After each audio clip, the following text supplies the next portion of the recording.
নমস্কাৰ বন্ধু বান্ধৱীসকল মোৰ মায়ে কৰ্মৰত হৈ থকা অংগনবাড়ী কেন্দ্ৰটোৰ পৰা আজিৰ ভিডিঅ'টো আৰম্ভ কৰিলোঁ।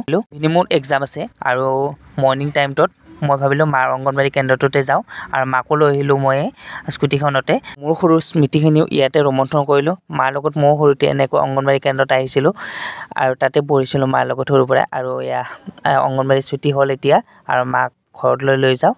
মাক ঘৰত থৈ চিধা আহি গ'লোঁ মই এক্সাম দিবলৈ আৰু এতিয়া এক্সাম শেষ হ'ল। এক্সাম শেষ হোৱাৰ পিছত ভিডিঅ'টো বনাইছিলোঁ। এক্সাম খতম কৰিয়ে ভিডিঅ'ৰ যোগেৰে এই স্মৃতিখিনি সাঁচি ৰাখিলোঁ এনেদৰে। এক্সাম যেনেকুৱাই নহওক ভিডিঅ' মেইন, সেইকাৰণে বোলো ভিডিঅ' এটা কৰি থোৱাই ভাল, সেইকাৰণে ভিডিঅ' এটা কৰি ল'লোঁ। এতিয়া ঘৰ আহি পালোঁ, ঘৰতে ৰাতি হ'ল যিহেতুকে আৰু ভাত খাব নহ'ল, একেবাৰে ৰাতিয়ে খালোঁ, প্ৰায় 10 বাজি গ'ল এতিয়া। আৰু এয়া চাওক মাছ বনাইছিল মায়ে আৰু এইফালে কণী আমলেট কৰিছিল আৰু বেঙেনা ফ্ৰাই কৰিছিল আৰু মা আৰু মই দুয়োটাই এনেকৈ ভাত সাজ খালোঁ, যিহেতুকে একেলগে ভাত সাজ খোৱা নহয়েই। একেবাৰে মৰ্ণিঙে লগ পালোঁ। এয়া মই ৰুটি পুৰি আছোঁ আৰু মায়ে ৰুটিবিলাক বেলি দি আছে। শুকান ৰুটি আলু ভাজি কণী আমলেট খাই মই ওলালোঁ এতিয়া গুৱাহাটী যাবলৈ আৰু মায়ে চশমাযোৰ হাতত দিলে। চশমাযোৰ পিন্ধিয়ে মই আহি গ'লোঁ গুৱাহাটী আহিয়ে জালুকবাৰী নাপাওঁতে অলপমান ৰখিলোঁ। ৰখি কিনে মাক এটা ফোন কৰি ল'লোঁ, যিহেতুকে স্কুটি চলাই আহিলে মায়ে ভয় কৰে, সেইকাৰণে মাক এটা ফোন কৰি আগতে